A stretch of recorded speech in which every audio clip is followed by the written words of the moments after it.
Hello హారతి, నేను తర్వాత వస్తాను. అర్జెంటుగా కేసు అటెండ్ అవ్వాలి. Thank God. ఎవరు? ఫ్రెండ్. సాకేత్, నువ్వు ఇంకా విషయం మర్చిపో. ఒక మీ గ్రానీనే కాదు, నేను కూడా సేతు మీద డేగ కన్ను పెడతాను. అట్ ఎనీ మూమెంట్ వాళ్ళు నా నుంచి గాని, మీ గ్రానీ నుంచి గాని, నీ నుంచి గాని తప్పించుకోలేరు. ట్రై చెయ్యి. ఇప్పటికైనా నన్ను నమ్ముతావా సాకేత్? నువ్వు నాకు పూర్తిగా చెప్పడం లేదుగా. నేనేం దాచడం లేదుగా. మళ్ళీ ఇప్పుడు ఆ టాపిక్ ఎందుకులే. మనం హ్యాపీగా ఉండడానికి.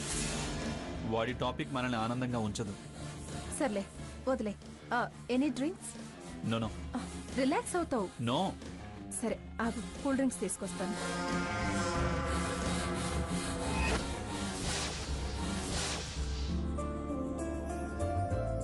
అత్తయ్య గారు రండి, టిఫిన్ వడ్డించమంటారా?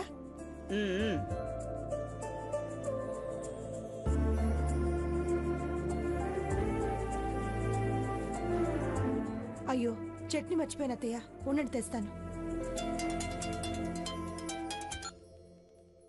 హలో, నమస్కారం మంగమ్మ గారు.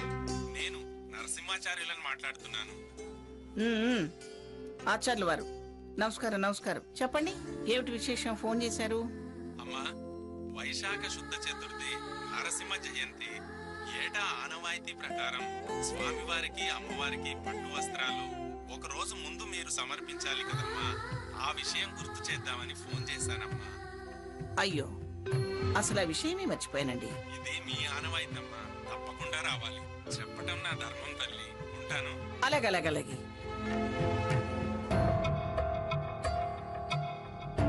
అత్తయ్య. ఏమైంది సీత? ఎందుకలా ఉన్నావు? అత్తయ్య గారు ఫోన్ చేశారు. ఒకసారి రమ్మన్నారు, కానీ ఎలా వెళ్లాలో అర్థం కావడం లేదు. బాధపడకు సీత, ఏదో ఒక మార్గం ఆలోచిద్దాం. లక్ష్మి, వస్తున్నా అత్తయ్య. రా త్వరగా.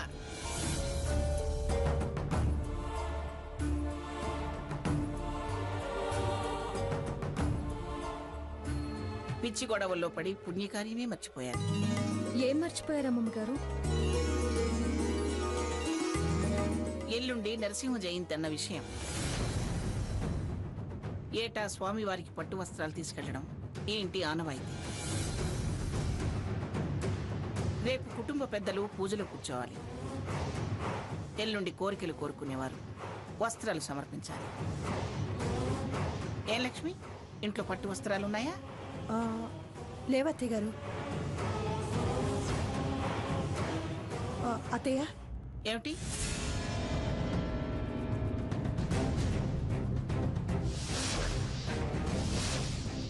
ఏమిటే అత్తయ్య అని పిలిచి రెప్పార్పకుండా అలా చూస్తున్నావు?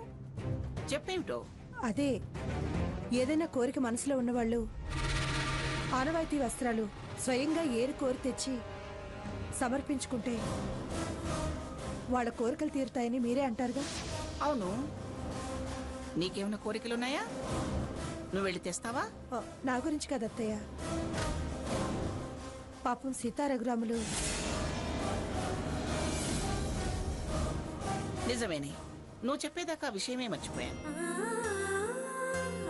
సరే సరే, ఓ పని చేయండి, మీరిద్దరూ వెళ్ళి కావలసినవేమిటో తీసుకునండి. తనకే వైజాగ్ కొత్త కదా కదా, సీత వెళ్ళి తీసుకొస్తుందిలే అత్తయ్య. నేను ఈలోగా ప్రయాణానికి కావలసినవన్నీ రెడీ చేస్తాను. సరే సీత, నువ్వు త్వరగా వెళ్ళరమ్మా. అలాగే అమ్మమ్మ గారు. సీత, జాగ్రత్తగా వెళ్ళరా. అలాగే అత్తయ్య గారు. అదేమిటి, దానికి ఏమన్నా వైజాగ్ కొత్త అని మళ్ళీ దానికి జాగ్రత్తలు చెప్తావే? అది నీకన్నా 100 రెట్లు నయం. వెళ్ళొస్తానమ్మమ్మ గారు. నువ్వురా, టిఫిన్ పెట్టు.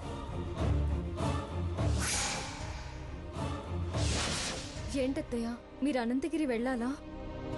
అవునమ్మా, ఎప్పుడో మొక్కుకున్నాను. నేను పోయేలోపు ఆ మొక్కు తీర్చాలి.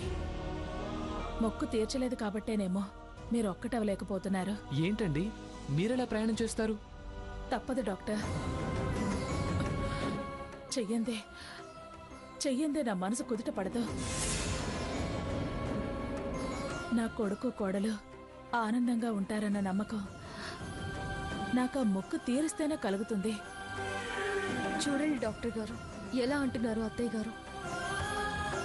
వారి మనసులో అంత బలంగా కోరికున్నప్పుడు తప్పదు. పేషెంట్ మనసు ప్రశాంతంగా లేకపోతే ట్రీట్మెంట్ వర్కౌట్ అవ్వదు. ఎలా? తనకి మెడికల్ అసిస్టెన్స్, అబ్జర్వేషన్ అవసరం కదా. మాతో పాటు మీరు కూడా వస్తారా? నేనా? సరే, ట్రై చేస్తాను. మీరు ఓకే అంటే అత్తయ్య గారిని ఎలాగోలా తీసుకెళ్లే ప్రయత్నం చేయొచ్చు. సరే, వస్తాను. ఓకే. సరే, ప్రయాణం ఎప్పుడు చెప్పండి, నేను కాస్త లీవ్ పెట్టాలి. అలాగే డాక్టర్ గారు, ఇక నేను వెళ్ళొస్తాను. వస్తాను అత్తయ్య గారు. అలాగేనమ్మా.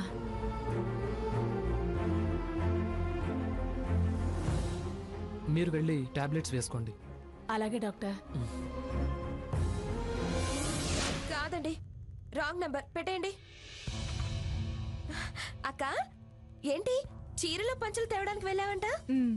ఏది ఇలా ఇవ్వు. ఇదే ఇదే నువ్వు తొలిసారిగా ఇంటికి వచ్చిన దగ్గర నుంచి తింగరిగా చేసే పని ఇదే. నాకు నచ్చని పని ఇదే. అవి ఇక్కడ చూడకూడదు. అవి దేవుడికిచ్చే వస్త్రాలు. సీత, ఆ కవర్లు లక్ష్మికి ఇవ్వు. లక్ష్మి, అవి తీసుకెళ్ళి పూజ గదిలో పెట్టు. అలాగే అత్తయ్య. అవి చూడకూడదా అమ్మమ్మ? సరే అయితే. ఇక వెళ్ళు. సీత, నువ్వు వెళ్ళి నీ బట్టలు సర్దుకో. అలాగే అమ్మమ్మ గారు. నమస్కారం అండి. నమస్కారం సీతగారు. నమస్కారం. నమస్కారం. మీరెవరు? ఏం పని మీద వచ్చారు? ద్వారకా తిరుమల సంగీత కళాశాల నుంచి వచ్చామండి. ఏమిటి విషయం? ముందుగా ఈ సంవత్సరం ఆదర్శ మహిళా పురస్కారం అందుకున్న మీకు మా హృదయపూర్వక శుభాకాంక్షలు. సంతోషం.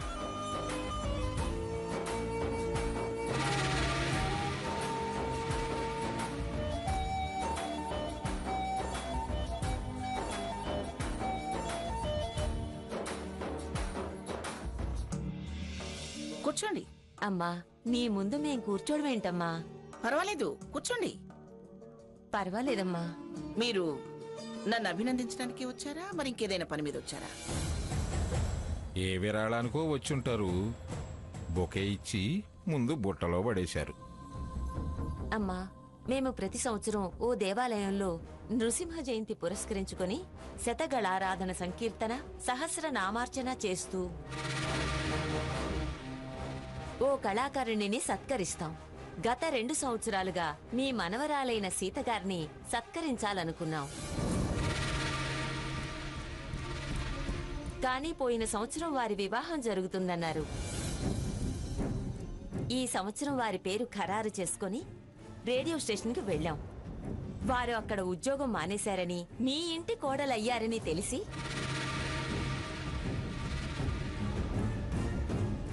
మీ అనుమతితో వారిని మా కార్యక్రమంలో పాల్గొనేలా చేసి సత్కరించాలని వచ్చాం.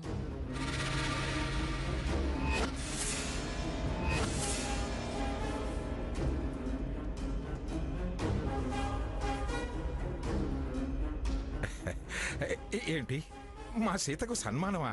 గుడ్. ఎప్పుడు? ఈ రాత్రికే ప్రయాణం. రేపు ద్వారకా తిరుమలలో శతగలార్చన, తర్వాత సన్మానం. ఇదిగోండి ఆహ్వాన పత్రిక.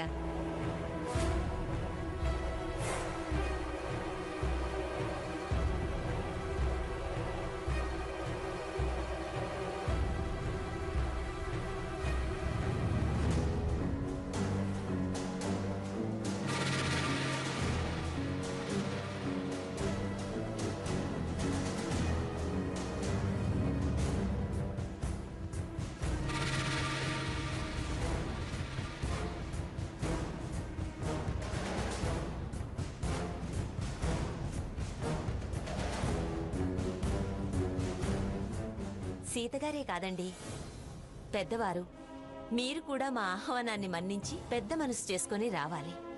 ఇప్పటికిప్పుడు వచ్చి సన్మానం, సత్కారం, పైగా దేవుడి కార్యం అని చెప్తే ఎలా రావడం కుదురుతుంది?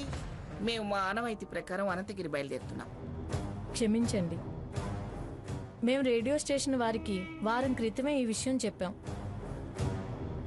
ఈరోజు వాళ్ళు సారీ మర్చిపోయామని మాతో అంటే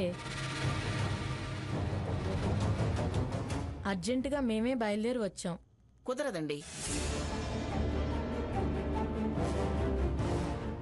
ఎల్లుండి మేము అక్కడ దేవుడికి వస్త్రాలు సమర్పించాలి. రావటం కుదరకపోవచ్చు.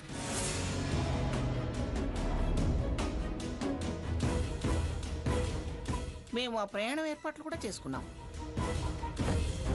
అత్తయ్య గారిని అనంతగిరి తీసుకువెళ్లే ప్రయత్నం చేస్తానన్నాను. అమ్మమ్మ గారి ప్రయాణమే ఎలా తప్పించాలా అని నేను ఆలోచిస్తుంటే ఇదేంటి కొత్త ప్రయాణం? పెద్దవారు అలా అనకండమ్మా. దైవ కార్యం, దేవస్థానంలో సత్కారం. దేవుడికి ముడిపెట్టి మమ్మల్ని ఇబ్బంది పెట్టద్దు. 1కి 10 సార్లు మాకు కుదరదు అనిపించద్దు. మంగా ఒక్కసారన్నా 10 సార్లన్నా దేవుడి విషయంలో తప్పు తప్పే.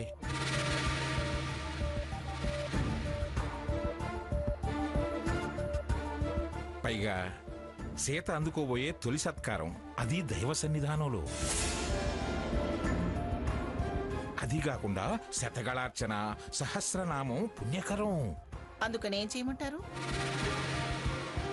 ఆనవాయితీ వదిలేసి పంపమంటారా? అది అపచారం అవ్వదా? ఏ అపచారం లేకుండా అటు స్వామి కార్యము ఇటు స్వకార్యము రెండూ నెరవేరేలా నేను సలహా చెబుతాను కదా. వింటావా? ఏంటి తాతయ్య అది? రేపు పూజలో కూర్చునే పెద్దలు మనమే కదా. ఎల్లుండి కదా వస్త్రాలు సమర్పించాల్సింది. కాబట్టి తను రేపక్కడ కార్యక్రమం చూసుకుని ఎల్లుండి పూజ టైం కల్లా వస్తుంది. 2 కార్యాలు నిర్విఘ్నంగా జరుపుకోవచ్చు. తాతయ్య చెప్పేది బాగానే ఉంది కదా నాన్నమ్మ.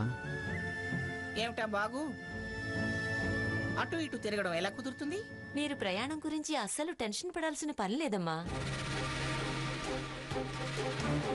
అందరం ఆడవాళ్లమే ఈ కార్యక్రమానికి వెళ్తున్నాం. రేపిక్కడి నుంచి మహిళా భక్త బృందం, సంగీత కళాకారులు అంతా కలిసి స్పెషల్ బస్సులో వెళ్తున్నాం. సీతగారిని ద్వారకా తిరుమలకి పంపే బాధ్యత మాది. మేమెందుకు ఇంతగా బతిమాలుకుంటున్నామంటే కార్యక్రమాలకి సారథి సీతగారే కాబట్టి.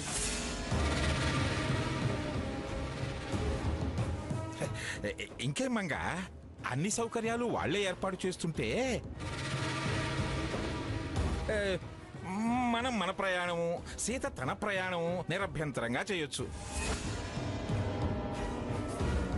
కాస్త పెద్ద మనసు చేసుకోండి. దయచేసి కాదనకండి మంగమ్మ గారు. సరే అన్నమ్మమ్మ. నానమ్మ, అంతమంది ఆడవాళ్ళు వెళ్తుంటే సీతకొచ్చిన భయమేం లేదు. నేను భయపడి కుదరదంటలేదు. ఈ రిస్క్ అంత అవసరమా? సీతగారికి ఏ ఇబ్బంది కలగకుండా తిరిగి పంపించే బాధ్యత మాది. అమ్మా, సీత మీతో వస్తుంది. ఏమండి? కాదంటే తప్పవుతుంది మంగా.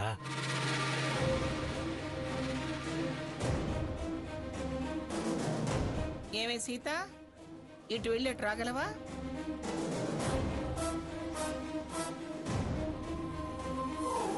మీరెలా చెప్తే అలాగే అమ్మమ్మ గారు.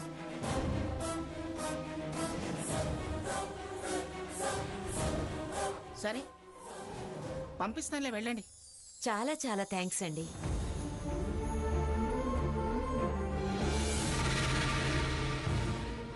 ఎలా వెళ్ళాలా అనుకున్నాను.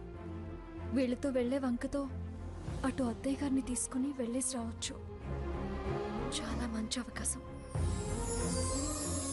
సీతగారు, సరిగ్గా 10:30 కల్లా గాంధీ సెంటర్కి వచ్చేయండి. లేదు మీ ఇంటికి కారు పంపించమంటే పంపిస్తాం.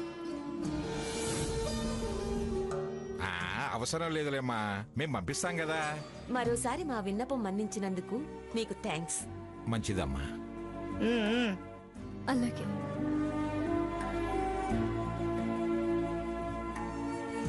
మంగా, రేపు సీతకి సత్కారం జరిగితే నీకు సత్కారం జరిగినట్టే.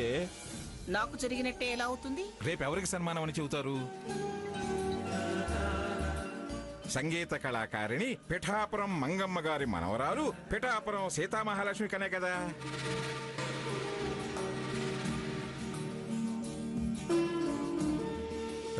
మాలో ఎవరి గురించి నా చెబుతారా మరి? ఒప్పుకున్నానుగా, ఇంకెందుకు భజన? సీత, నువ్వేం చేస్తావో నాకు తెలీదు. ఎల్లుండి ఖచ్చితంగా టైంకి అక్కడ ఉండాలి. అలాగే అమ్మమ్మ గారు. మీరు త్వరగా కానివ్వండి. మనం పెందలాడే బయలుదేరి బర్త్డేకి అటెండ్ అయ్యి ఇంటికి వస్తే అందరం కలిసి అనంతగిరి వెళ్ళొచ్చు.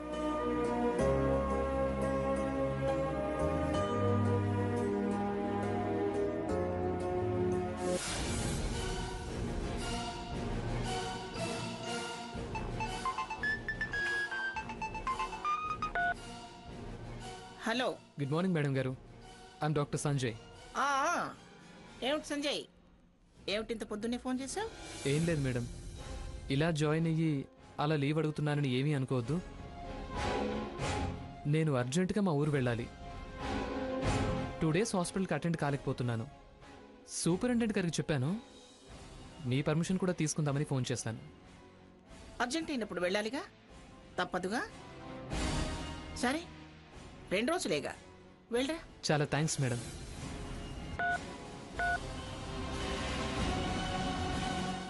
గ్రానీ, ఏంటి ఫోన్లు తెగొస్తున్నాయి? అవునరా, డాక్టర్ సంజయ్ ఏంటట? లీవ్ కావాలట. పద్ధతిగా నన్ను పర్మిషన్ అడిగాడు. ఛ, ఈవెంట్ని పలకరించి వాణ్ణి పొగిడించినట్టయింది.